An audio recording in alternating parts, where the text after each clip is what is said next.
Pillar Chase 2 has got to be the most requested video I've gotten on this channel ever since I started making commentary videos. Except, I had a problem. What the fuck is that? I don't know what the hell Pillar Chase 2 even is. I'm being so dead ass, I have never heard or even seen this game before. But one look at this game, however, oh, that makes sense. The main monsters being creepypasta characters is what instantly killed any interest I had in even trying this game out. From a first glance, this game looks like a Survive the Killer combined with creepypasta characters. But like I said, I wasn't interested and honestly never planned on making a video about Pillar Chase 2 ever. That was until recently, out of nowhere, while working on my Forgotten Games video, which you should totally check out, I stumbled upon something about Pillar Chase 2 that would completely change my entire perspective on this game.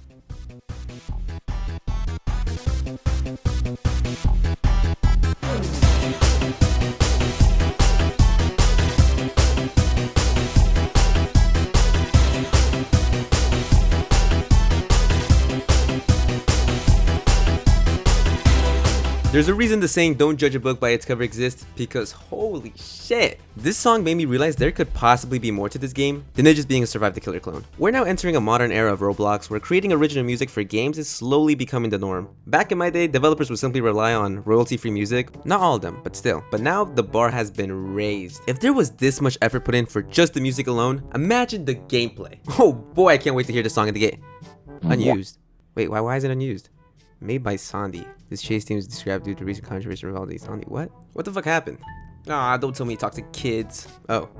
Got outed for making fetish NSFW of a minor's. It's even worse. So now my interest for Pillar Chase 2 has gone from 0 to 1,000,000. In this video, we'll be going through everything Pillar Chase 2, mostly. The good, the bad, and the ugly. Because you can't talk about everything Pillar Chase 2 without addressing the many controversies this game has been through. From the failure that was the first game to whatever the hell Sony has done, we're diving into it all. Mostly. So hold on tight as I try to answer the question, is Pillar Chase 2 really overrated? But first, before diving into Pillar Chase 2, I want to quickly go over its predecessor, Pillar Chase 1. One of the things that makes Pillar Chase 2 stand out for me is that it's a sequel. Now why is it so surprising? Well, that's because you rarely see Roblox games get sequels, as most developers opt to update their original game rather than give it a sequel. The only game I can think of off the top of my head that did something similar to this was Shark Bite 2 and Pet Simulator X, but who gives a fuck about that game? But after playing Pillar Chase 1, if you could even call it playing, I think I understand why no one ever talks about this game. From what I've gathered from the fan base, most players seem to agree that this game is complete shit. The developers must have realized there was no fixing this shit, so instead of just trying to patch what couldn't be patched,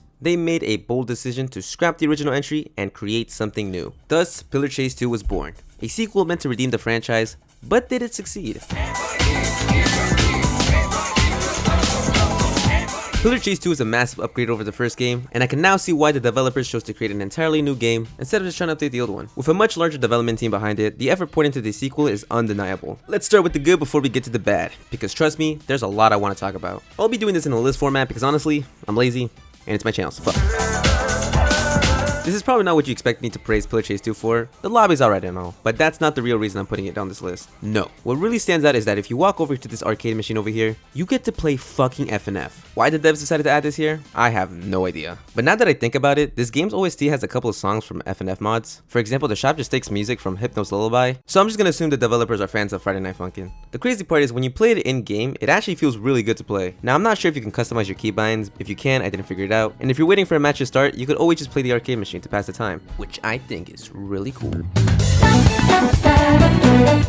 Now, I was technically right. This is basically just Survive the Killer combined with creepypasta characters. But there is a huge difference between Pillar Chase 2 and Survive the Killer. One of the biggest changes is that this game is in first person, and let me tell you, that alone makes such a massive difference. In Survive the Killer, the game is never truly scary since you can see the killer from a third person perspective, making hiding far too easy. However, in Pillar Chase 2, you don't have that advantage. Instead, this advantage is given to the killer. I mean, I know this isn't anything new or revolutionary, but still. Pillar Chase 2 adds optional quests, which completing them not only speeds up the round, but you also get money as a reward, which you can use to buy monsters. Whoa, so cool. And also increases your chances of becoming the monster. It's a great way to keep things engaging while giving you more to do than just running and surviving. Oh, you're wondering why I'm so buff? Well, that's thanks to the sponsor of today's video, no one.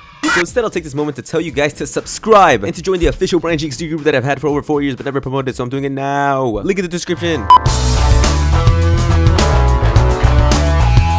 The difficulty in Pillar Chase 2 is definitely subjective. If you struggle with juking monsters or evading them in general, then you suck! You might find this game frustrating rather than fun. The monsters clearly have an upper advantage over the survivors, which can make the gameplay feel one-sided at times. But I don't really get this complaint. I mean, they have to, or playing as the monster wouldn't be as fun. Unless you know how to maintain your stamina well, which some new players will definitely not be able to do in the first couple of rounds. As a survivor, your only options are really to run away and survive, or complete the quest to speed up the timer. There's no real way to fight back or defend yourself. The gauntlet, while intended as a tool for survival, feels almost useless in practice, offering little to no help when you're being relentlessly chased. Never mind, guys, it turns out I just sucked using it. Mike, you kill him. Hiya!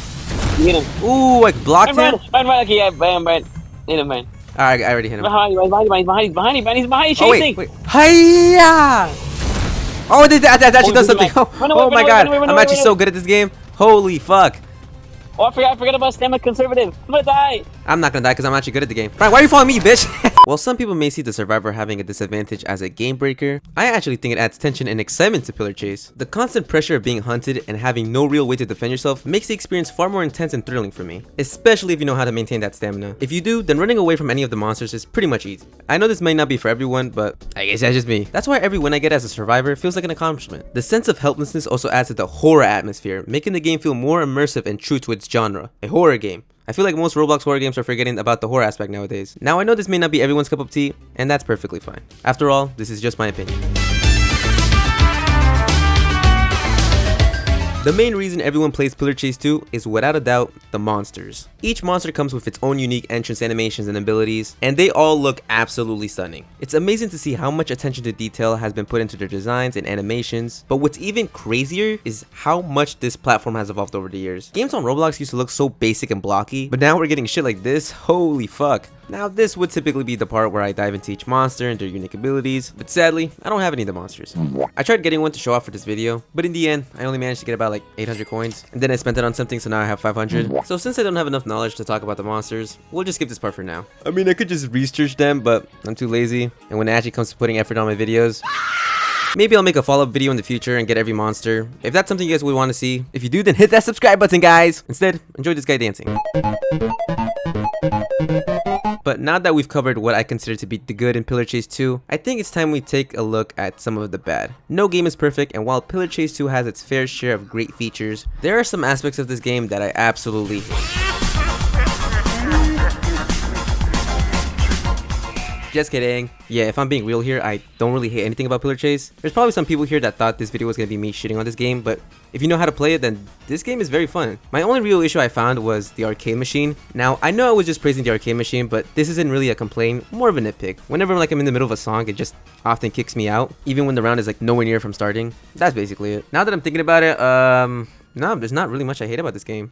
The perks honestly makes no sense buying these. Like, why waste your precious gold for perks when instead you could just save up buying monsters? Like, let's be real here. I feel the people who buy these are either new players that would really benefit from these buffs, or players who have every monster. Anyways, default stats on top. Actually, fuck no. I actually do have a complaint. Please stop picking Sonic.exe, bruh. Can I see new monsters, bro? Like, every single round, I just see Sonic.exe, Sonic.exe. Oh, so I know his name is not Sonic.exe, it's PCX or whatever, but fuck off. It's literally fucking Sonic.exe but with orange shoes. But besides that, yeah, I don't really have many issues with this game. I'm sure there are hardcore fans out there who can point out a ton of flaws, but I'm a simple guy. If the replayability is fun and addicting, then I'm satisfied. It's enjoyable for what it is, and that's good enough for me. Now, let's get on to the ugly.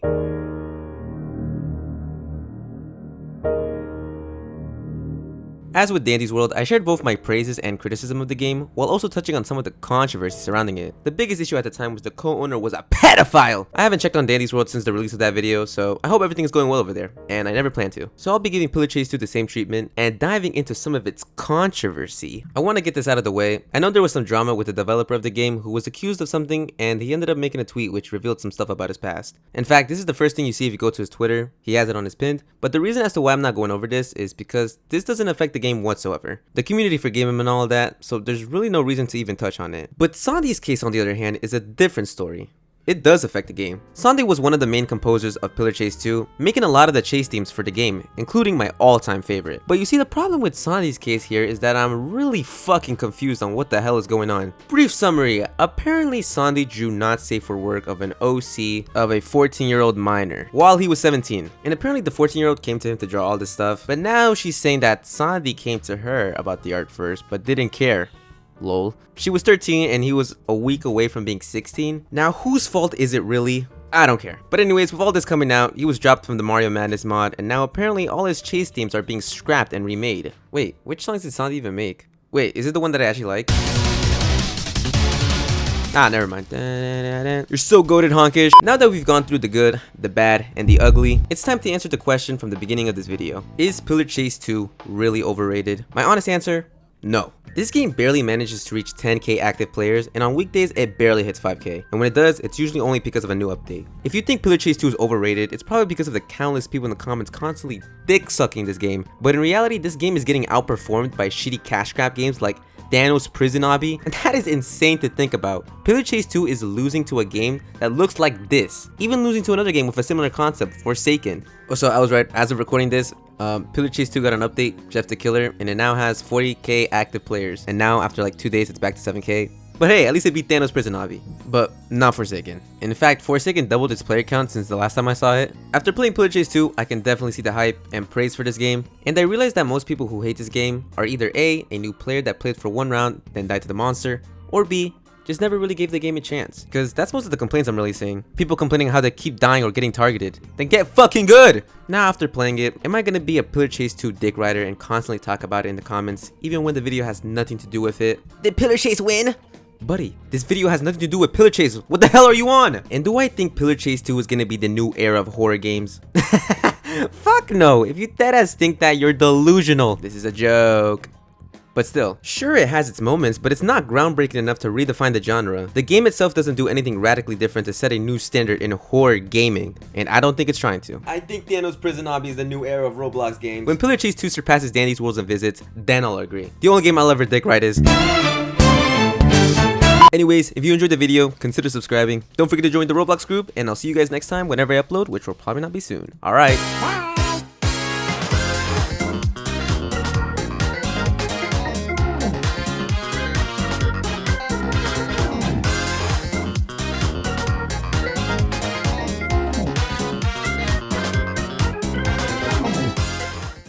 Hey, get your ass back here!